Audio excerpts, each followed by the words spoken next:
मैं 40 साल की एक खूबसूरत औरत हूँ। 2 जवान बेटों हूँ और एक प्यारी सी बेटी की माँ हूँ। मेरी बेटी मेरी जिंदगी का सबसे कीमती ताफ़ी है, मेरी आंखों की रोशनी। मैंने उसे हमेशा नाज व नाम में पाला, उसकी हर छोटी बड़ी ख्वाहिश को पूरा किया। जब उसकी शादी हुई तो मैं बहुत खुश थी।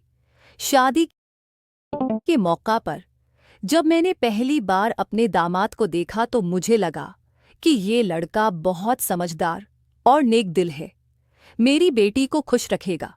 शादी के बाद पहले चंद महीने तो सब कुछ बहुत अच्छा गुजरा, लेकिन फिर मैंने महसूस किया कि मेरी बेटी के चेहरे पर उदासी छाने लगी है। जब भी वो मैके आती, उसकी आंखें नम रहते हैं। मैंने बार बार पूछा कि क्या मसला है, लेकिन वो कुछ न बताती, बस मुस्कुरा कर बात को टाल देती। एक दिन मैंने फैसला किया कि अब मजीद खामोश नहीं रहना। मैंने अपने दामाद को घर बुलाया। वो दिन मेरी जिंदगी का सबसे मुश्किल दिन था।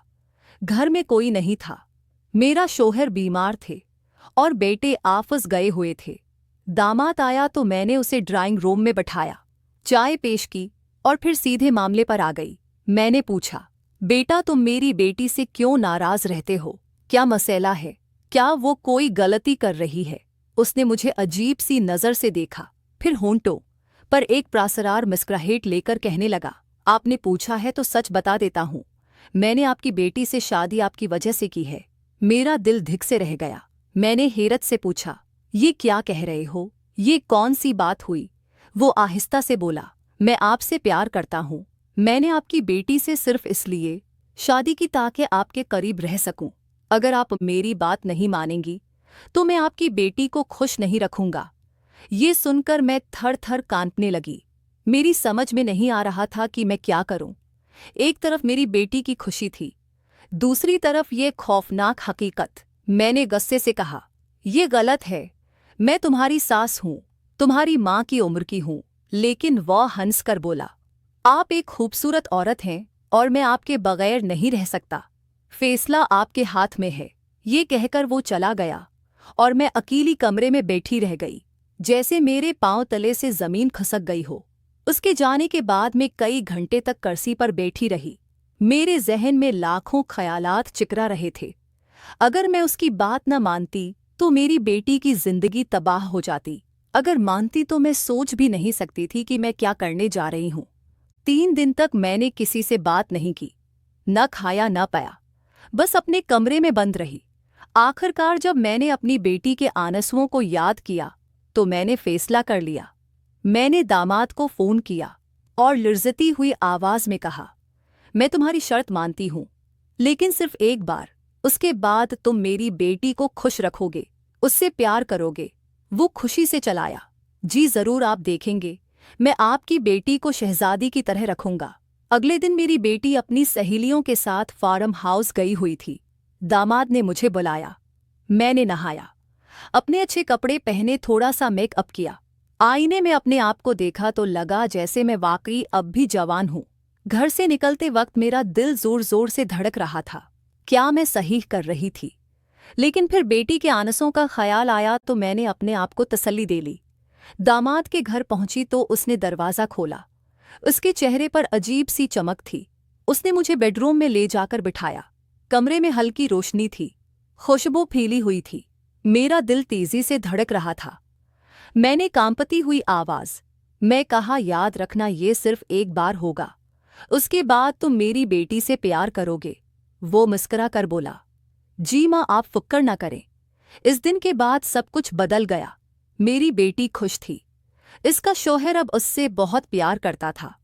घर में खुशियां लौट आई थीं, लेकिन मैं जानत थी कि ये खुशियां एक भयानक हकीकत पर मबनी थीं।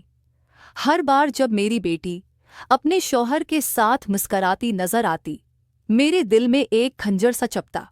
क्या मैंने सही फैसला किया था? क्या मेरी बेटी की खुशी के लिए अपनी इज्जत को कुर्बान करना दुरुस्त था? दामाद अब अक्सर हमारे घर आने लगा था। हर बार जब वो आता, उसकी नजरें मुझसे चार होते तो मैं कान पुटती। वो छोटी छोटी बातों में भी मुझे तन्हा पाकर मेरी तरफ बढ़ आता। आज आप बहुत खूबसूरत लग रही हैं। आपकी मुस्कुराहट मेरी जिंदगी की रोशनी है। ऐसे फकरे वो बार बार दोहराता। मैं चाहती तो उसे डांट देती, लेकिन फिर बेटी के चेहरे का ख्याल आता और मैं खामोश हो जाती। एक दिन मेरी बेटी ने मुझसे कहा, अम्मी आजकल आप कुछ परेशान सी लगती हैं, क्या बात है? मैंने झट से मुस्कुराकर कहा, कुछ नहीं बेटा, बस थोड़ा सा सरदर्द है। लेकिन इंदर ही इंदर मेरा दिल रोता रहा। मैं अपनी बेटी को सच बताना चाहती थी, लेकिन खौफ ने मुझे रोक लिया। अगर ये राज खुल गया तो मेरी बेटी की जिंदगी तबाह हो जाएगी। शाम को जब सब सो चुके थे, मैं अपने कमरे की खिड़की के पास खड़ी चांद को देख रही थी। मेरी आंखों से आंसुओं की एक लड़ी गर गई। मैंने अपने आप से पूछा, क्या मैं एक अच्छी माँ हूँ? क्या मेरी बेटी अगर सच जान ले तो मुझे माफ कर पाएगी? लेकिन जवाब किसी के पास नहीं था। अगले दिन सुबह मेरी बेटी ने मुझे गले लगाकर कहा, आमी आप दुनिया की बेहतरीन माँ हैं। उसके ये अल्फाज सुनकर मैं फूट फूट कर रोने लगी। वो हैरान होकर बोली, आमी आप क्यों रो रही हैं? मैंने उसके बालों को सहलाते हुए कहा, कुछ नहीं बेटा, बस तुम्हारी मोहब्बत ने मुझे रिला दिया। लेकिन इंदर ही इंदर में जानत थी कि ये मोहब्बत एक झूठ पर कायम है, एक ऐसा राज जो शायद कभी न खले, लेकिन जो हमेशा मेरे दिल को खाता रहेगा। मैंने अपनी बेटी को खुश देखने के लिए अपनी इज्जत, अपनी खुददारी सब कुछ कुर्बान कर दी थी। क्या यही माँ होने का मतलब था? क्या मोहब्बत हमेशा ऐसी ही कुर्बानियां मांगती है? आज भी जब मेरी बेटी अपने शोहर के साथ खुश नजर आती है, मेरे दिल में एक अजीब सी कुसिक होती है। मैं जानती हूँ कि उसकी यह खुशी मेरे गुनाह की कीमत पर खरीदी गई है। लेकिन फिर मैं सोचती हूँ, क्या मैंने गलत किया? क्या एक माँ अपनी औलाद की खुशी के लिए कुछ भी कर सकती है? शायद जिंदगी के कुछ सवालों के जवाब कभी नहीं मिलते। शायद कुछ राज हमेशा राज ही रहने चाहिए।